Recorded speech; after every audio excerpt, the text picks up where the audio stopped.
berjalan dalam firman-Mu, hatiku siap.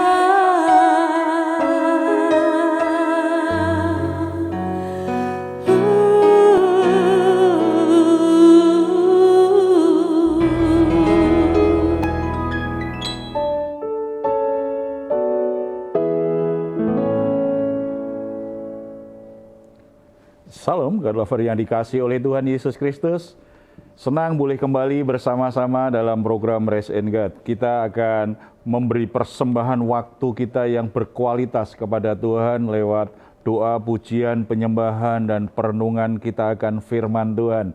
Karena kita sangat percaya waktu-waktu seperti ini akan menguatkan iman kita, akan memberikan kita kehidupan yang lebih baik sebagai anak-anak Tuhan. Apalagi ketika kita sedang mengalami situasi yang sulit, beban berat. Setelah beraktivitas dengan berbagai macam cara, kita hadapi berbagai persoalan yang membuat jiwa kita tertekan, yang membuat hati kita menjadi gelisah, yang membuat pikiran kita terlalu lelah untuk memikirkan semua persoalan yang ada.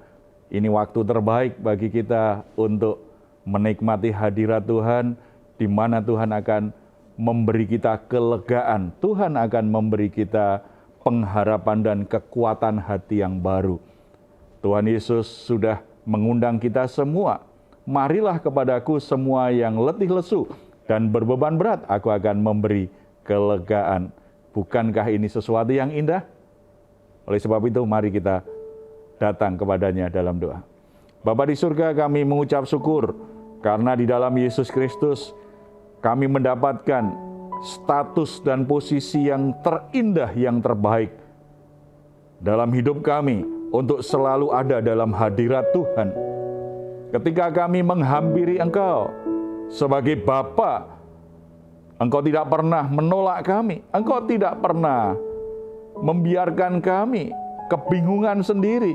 Engkau begitu menyambut kami, Engkau memahami apa yang terjadi dalam hidup kami. Kami boleh mengungkapkan segala beban berat kami, segala hal yang membuat hati kami tertekan. Puji Tuhan, karena Engkau akan memberi kami kelegaan, Engkau akan membebaskan kami dari semua belenggu, dari semua ikatan dan tekanan, membuat kami kembali menikmati sukacita di dalam Tuhan. Tidak peduli masalah, persoalan yang sedang kami alami, kami menjadi kuat, kami tetap bersukacita, kami tetap berkemenangan karena Engkau selalu di pihak kami. Kami persembahkan pujian, penyembahan, dan hati kami kepadamu saat ini. Dalam nama Tuhan Yesus. Amin. Terima kasih Tuhan. Biarlah hati kami Tuhan tertuju kepadamu. Sebab kami percaya masih ada jalan bagi setiap kami. Apapun itu Tuhan yang Tuhan izinkan, kami percaya Kau jawab tepat pada waktunya. Terima kasih Tuhan.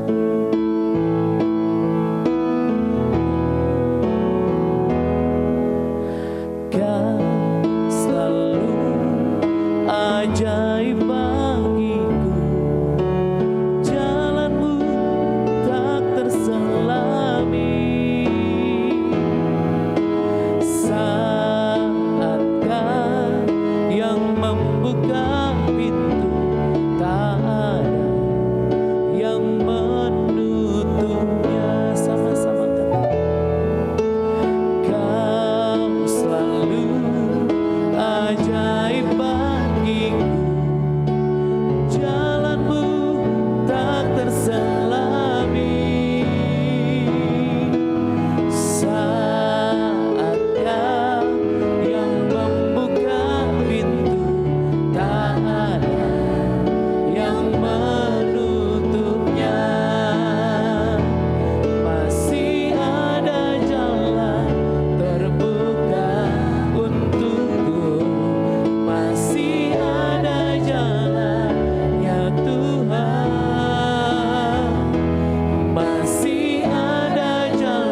percaya, Tuhan yang kami sembah, Tuhan yang hidup. Glory bagimu Tuhan. Ketika kami tak berdaya Tuhan, Kau berikan jalan keluar. Sebab mujizat masih ada dalam kehidupan kami Tuhan. Haleluya. Glory bagimu.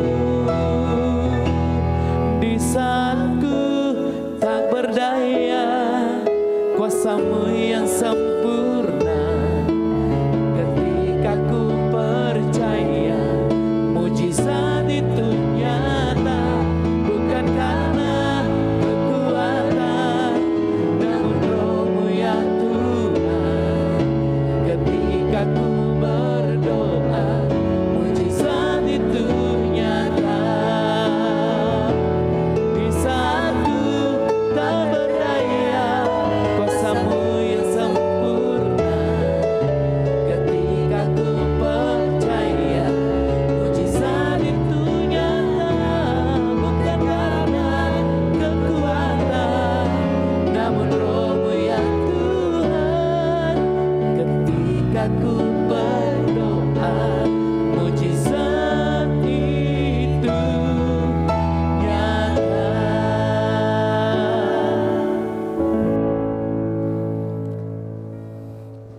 Saudara-saudara yang dikasihi oleh Tuhan Yesus Kristus, bicara mujizat itu bicara yang hangat di kalangan orang Kristen. Banyak orang Kristen senang kalau mendengar kata mujizat, tetapi juga ada banyak yang kecewa karena ketika mereka berharap Tuhan memberinya mujizat, tetapi itu tidak terjadi. Ini dialami oleh banyak orang. Oleh sebab itu kita harus memahami mengapa mujizat Tuhan tidak terjadi. Ada satu pertanyaan menarik yang disampaikan kepada kita dan kita akan membacanya. Saya akan bacakan. Saya sangat percaya Tuhan Yesus kita bisa menyembuhkan orang yang sakit dan melakukan mujizat. Tetapi mengapa ketika kita berdoa mujizat tidak terjadi? Sebagai manusia kita pasti mengharapkan mujizat Tuhan karena ada banyak keterbatasan, ada berbagai upaya yang kita lakukan ternyata tidak membuahkan hasil. Ada banyak kegagalan, ada banyak situasi yang tidak bisa kita kendalikan. Kita berharap Tuhan yang melakukan mujizat, tetapi ternyata tidak selalu mujizat itu terjadi. Kita tidak membahas tentang berbagai hal yang terkait dengan kenapa mujizat nggak terjadi dari sisi kedaulatan Tuhan. Tetapi kita akan melihatnya dari sisi kita sebagai orang percaya. Kenapa kita mengharapkan mujizat? Kenapa kita berdoa untuk orang sakit, orang yang punya masalah? Kita yakin ada mujizat Tuhan untuk orang-orang yang kita layani, itu tidak terjadi. Selain kita sendiri juga mungkin tidak mengalami hal itu. Apa yang kita bisa pelajari dari firman Tuhan? Mari kita membuka Matius pasal 17 ayat 14 sampai 21. Ketika mujizat tidak terjadi bukan berarti Tuhan tidak mampu melakukan mujizat. Tuhan tidak mau melakukan mujizat, tetapi ada hal yang menghalanginya. Dari perikop ini kita akan menemukan ada dua hal yang menghalangi mujizat itu bisa terjadi. Yang pertama, karena kita kurang percaya. Kalau kita baca ayat yang ke-20, Ia berkata kepada mereka, "Karena kamu kurang percaya, sebab aku berkata kepadamu, sesungguhnya sekiranya kamu mempunyai iman sebesar biji sesawi saja, kamu dapat berkata kepada gunung ini, pindah dari tempat ini ke sana, maka gunung ini akan pindah dan takkan ada yang mustahil bagimu." Saudara-saudara, hal pertama yang menghalangi mujizat terjadi karena kita kurang percaya. Itu juga yang dialami murid-murid ketika coba melayani orang-orang yang ingin mereka doakan saat itu. Kita baca saja ayat yang ke-15, 16, 17. Katanya, Tuhan kasihanilah anakku, ia sakit ayan dan sangat menderita. Ia sering jatuh ke dalam api dan juga sering ke dalam air. Aku sudah membawanya kepada murid-muridmu, tetapi mereka tidak dapat menyembuhkannya. Maka kata Yesus, hei kamu angkatan yang tidak percaya dan yang sesat, berapa lama lagi aku harus tinggal di antara kamu? Berapa lama lagi aku harus sabar terhadap kamu? Bawalah anak itu kemari. Jadi anak yang sakit tadi, sakit ayan tadi sudah dilayani murid-muridnya karena orang tuanya sudah membawanya kepada murid-murid Yesus dan murid-murid Yesus sudah melayaninya, tapi ternyata mujizat itu tidak terjadi sehingga mereka akhirnya mulai kehilangan kepercayaan terhadap muridnya, membawa anak yang sakit itu kepada Yesus. Makanya Yesus menegur keras bahwa mereka adalah angkatan orang yang tidak percaya. Berapa lama lagi aku harus bersabar dengan kalian? Kurang percaya, ada keraguan tentang siapa Yesus, kurang percaya bahwa Tuhan sungguh-sungguh bisa menjawab doa mereka, menjawab kerinduan mereka untuk mengalami mujizat itu. Saudara, kalau bicara tentang percaya, kalau bicara tentang iman, seharusnya tidak ada keraguan. Kalau ada keraguan namanya kurang percaya. Kalau kurang percaya berarti belum sungguh-sungguh beriman. Ketika kita masih sampai tahap itu berarti mujizat akan terhalang terjadi. Ada satu episode yang kita pernah bahas di Rest and God ini. Ada beberapa alasan yang membuat orang bisa mengalami mujizat Tuhan itu bisa terjadi. Karena iman orang yang sakit, karena iman orang yang mengasihi dia, yang melayani dia, atau karena kedaulatan Tuhan yang memang secara aktif melakukan mujizat terhadap orang lain, terhadap orang yang sakit itu. Tetapi dalam konteks ini adalah dia ingin dilayani, tetapi ternyata orang ini kurang beriman, orang ini kurang percaya. Dia hanya berpikir, mungkin mereka berpikir bahwa Yesus itu seperti orang pinter, seperti orang sakti. Pasti bisa, murid-muridnya pasti juga bisa seperti itu. Dibawalah mereka tanpa iman, hanya pengen mereka kan memang bisa menyembuhkan, sudah bawa aja ke mereka. Secara pribadi tidak ada iman. Kalau kita mengharapkan mujizat yang dari Tuhan, mulailah dari hatimu. Mulailah dari hatimu. Apakah engkau sungguh-sungguh beriman ada mujizat dari Tuhan? Apakah engkau sungguh-sungguh percaya bahwa Yesus adalah Tuhan yang berkuasa, bahwa Yesus mau menyembuhkanmu, mau melakukan mujizat dalam hidupmu, bahwa Yesus punya otoritas untuk menetapkan bagaimana prosesnya, bagaimana mujizat itu akan dilakukan. Ada banyak orang datang kepada Tuhan mengharapkan mujizat, tetapi dia yang buat skenario bagaimana mujizat itu bisa terjadi. Dia yang mengatur bagaimana Tuhan bekerja memberikan mujizat, karena pernah melihat bagaimana orang ketika alami mujizat itu langkah-langkahnya seperti apa, prosesnya seperti apa. Kemudian datang kepada Tuhan, harusnya seperti ini dong. Harusnya seperti ini dong. Kalau seperti itu, kita menempatkan Yesus bukan sebagai pribadi, sebagai Tuhan, sebagai yang maha kuasa, sebagai pribadi yang punya otoritas, yang berdaulat menentukan segala sesuatu dalam hidup kita. Itu menghalangi mujizat terjadi. Oleh sebab itu, kalau kita mengharapkan mujizat Tuhan, harusnya kita juga membangun iman kita. Kalau saudara sedang dalam keadaan sakit, saudara mengharapkan mujizat, coba saudara lebih banyak merenungkan firman Tuhan, berdiam diri di hadirat Tuhan, merenungkan pribadi Tuhan yang saudara percayai, merenungkan kembali bagaimana cara Dia bekerja selama ini dalam hidupmu. Merenungkan kembali bagaimana perjalanan hidupmu bersama-sama dengan Tuhan. Dan yang paling penting, biarlah firman Tuhan itu mengubah keyakinan-keyakinanmu sampai benar-benar dalam pikiranmu itu ada keyakinan yang kuat siapa Yesus dan apa yang bisa Dia kerjakan dalam hidup kita. Iman yang lemah menghalangi mukjizat bisa terjadi. Tetapi iman yang besar seperti orang-orang, bahkan orang-orang yang dianggap bukan umat pilihan Tuhan, seperti imannya perwira dari Romawi, seperti imannya perempuan dari Samaria itu, mereka mengalami mujizat Tuhan dan Tuhan memuji mereka memiliki iman yang besar. Karena apa? Mereka sungguh-sungguh percaya. Orang boleh bilang apa saja tentang apa yang aku lakukan.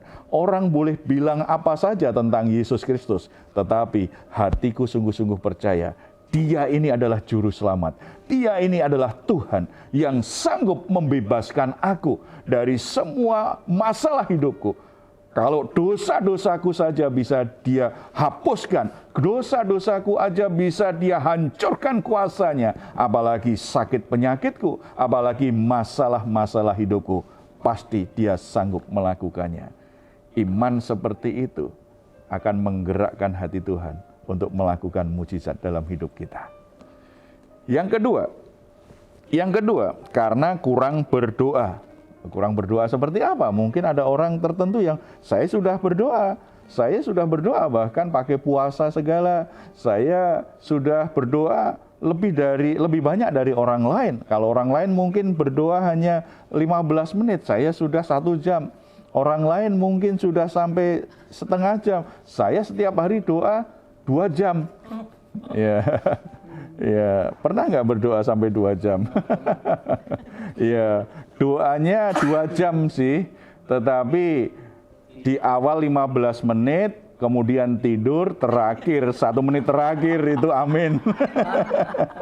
2 jam. Ya. Ada orang-orang tertentu tekun berdoa, rajin berdoa, bahkan durasinya panjang. Lalu mereka protes, saya rajin berdoa. Padahal Tuhan berkata, karena kamu kurang berdoa. Lah kalau bicara kurang berdoa, saya sudah banyak berdoa. Nah kalau kita perhatikan mengapa kurang berdoa itu menjadi hambatan mujizat terjadi. Berdoa seperti apa? Itu yang harus kita mengerti.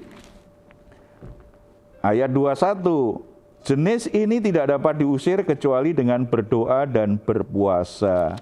Jadi berdoa dan berpuasa. Jenis apa? Jenis yang terlalu sulit untuk diatasi. Karena orang yang sakit ayan tadi kan ada keterkaitan dengan roh jahat ternyata. Roh jahat, kalau ada situasi seperti itu, doa saja tidak cukup. Tuhan Yesus berkata dengan puasa. Ada 2 hal yang mesti dilakukan doa puasa. Kenapa seperti ini? Puasa dalam ajaran Alkitab selalu terkait dengan bicara tentang pertobatan, tentang merendahkan diri di hadapan Tuhan, berduka cita atas dosa-dosanya, berduka cita terhadap orang-orang yang jahat supaya mereka bertobat, ada belas kasihan terhadap orang-orang yang berdosa supaya mereka akhirnya hidupnya berubah, meninggalkan jalan-jalannya berdosa. Ada merendahkan diri luar biasa di hadapan Tuhan, bukan sekedar jadwal puasa.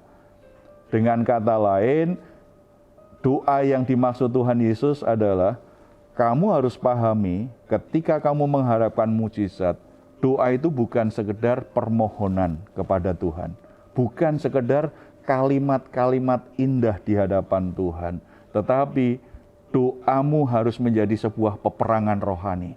Karena dalam doamu itu kamu sedang berhadapan dengan roh jahat, dengan kuasa yang melampaui kesanggupanmu untuk melawannya sendiri. Engkau membutuhkan kekuatan dari Tuhan, engkau membutuhkan otoritas Tuhan untuk mengalahkannya.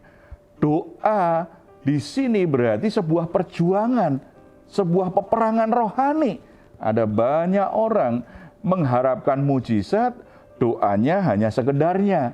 Ada banyak orang mengharapkan mujizat, doanya tanpa iman. hanya formula-formula tertentu. Berpikir kalau diulang-ulang doanya, cara doanya ini maka terjadi mujizat. Tidak.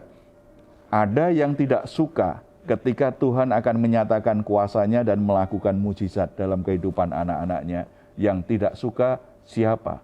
Roh jahat. Setan, iblis tidak suka. Dan kalau sudah berhadapan dengan dia, berarti ini bicara peperangan rohani.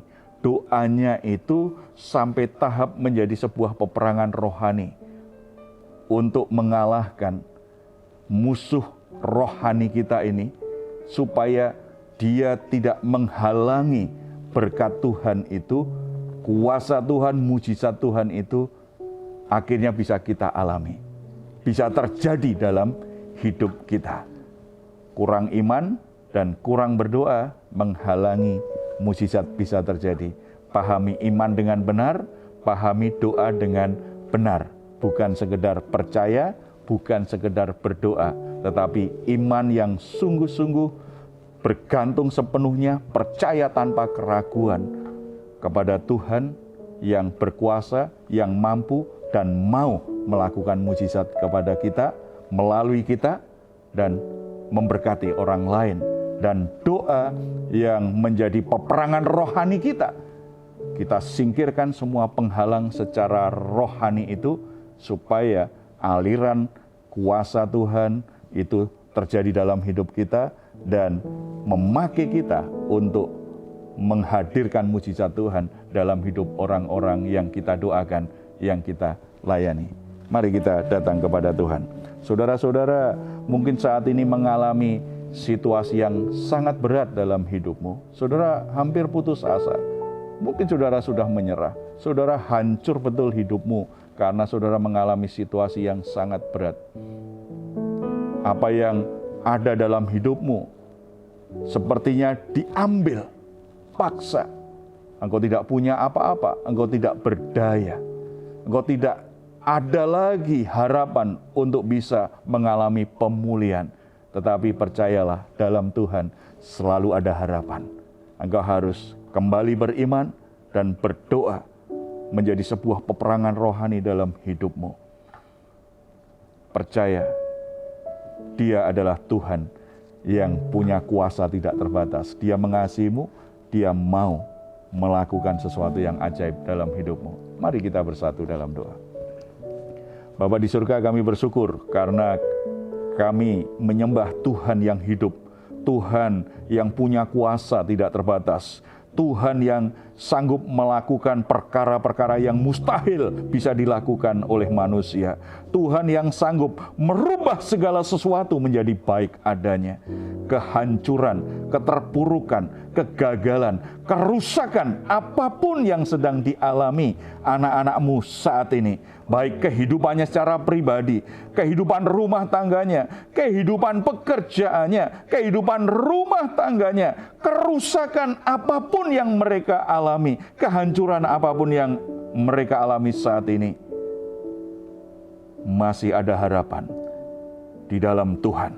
Karena Engkau sanggup mengerjakan perkara-perkara yang mustahil. Engkau sanggup menyatakan mujizat-Mu yang luar biasa itu, Bapa.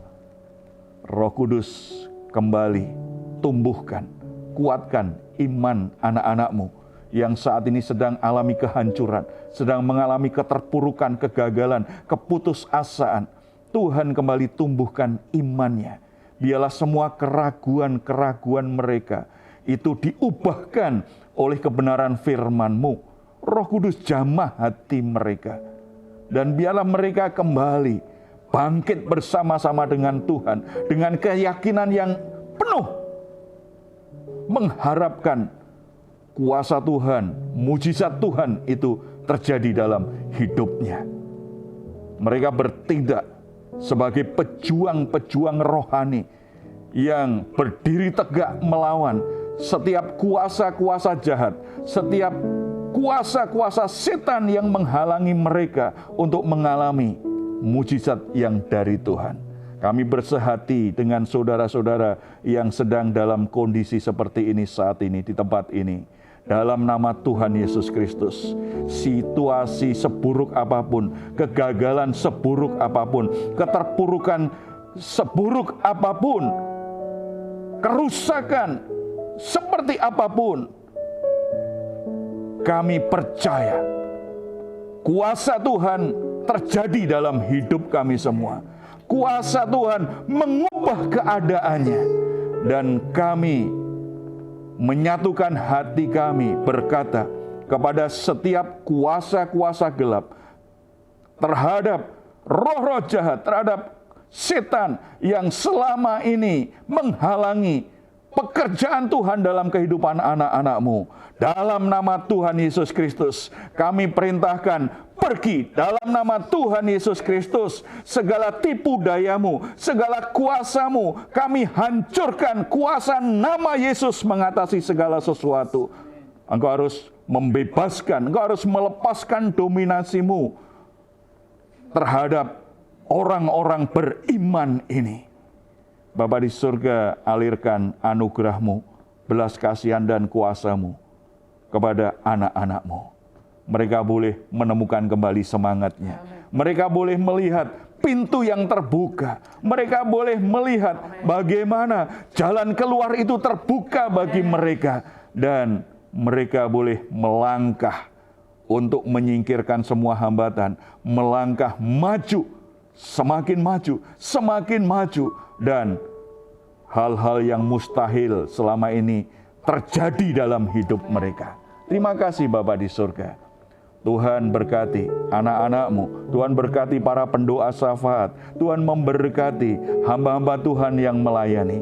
Supaya ketika mereka melayani jiwa-jiwa yang tersesat, ketika mereka melayani orang-orang yang sakit, orang-orang yang sedang terpuruk, orang-orang yang sedang putus asa, Tuhan memberkati doa-doa mereka. Tuhan memberkati ketika mereka menumpangkan orang yang sakit, orang itu menjadi sembuh. Ketika mereka mengusir setan, maka setan itu pergi. Ketika mereka menguatkan orang yang lemah imannya, maka orang itu kembali bergairah, orang itu kembali bersemangat, orang itu kembali bersukacita menjalani hidupnya. Tuhan berkati pelayanan anak-anak-Mu, Tuhan berkati pelayanan hamba-hamba-Mu menjadi berkat, menjadi bagian dari uluran tangan Tuhan untuk menjamah kehidupan banyak orang. Terpuji nama-Mu Bapa, dalam nama Tuhan Yesus kami berdoa. Amin. Puji Tuhan, Tuhan kita adalah Tuhan yang Maha Kuasa, selalu sanggup melakukan hal-hal yang mustahil. Mujizat itu sesuatu yang nyata bagi orang yang beriman. Saudara terus setia dan percaya kepada Tuhan. Kalau saat ini saudara sedang mengalami situasi yang sulit, terlalu berat untuk ditanggung sendiri, saudara alami pergumulan, saudara membutuhkan dukungan doa, silahkan menuliskannya di nomor telepon yang tertera di layar saudara. Tim doa kami akan mendukung saudara dalam doa. Tetap percaya, apapun yang terjadi dalam hidupmu, Tuhan tetap mengasihi, kuasanya sanggup untuk menolongmu. Kalau saudara ingin memberikan komentar, silahkan menuliskannya di ruang komentar yang ada di channel Diaspora TV. Kami tunggu. Mazmur 4 ayat 8-9. Engkau telah memberikan sukacita kepadaku lebih banyak daripada mereka ketika mereka kelimpahan gandum dan anggur. Dengan tentram aku mau membaringkan diri lalu segera tidur. Sebab hanya Engkaulah ya Tuhan yang membiarkan aku diam dengan aman. Puji Tuhan, selamat malam, selamat beristirahat. Tuhan Yesus memberkati kita semuanya. Salam.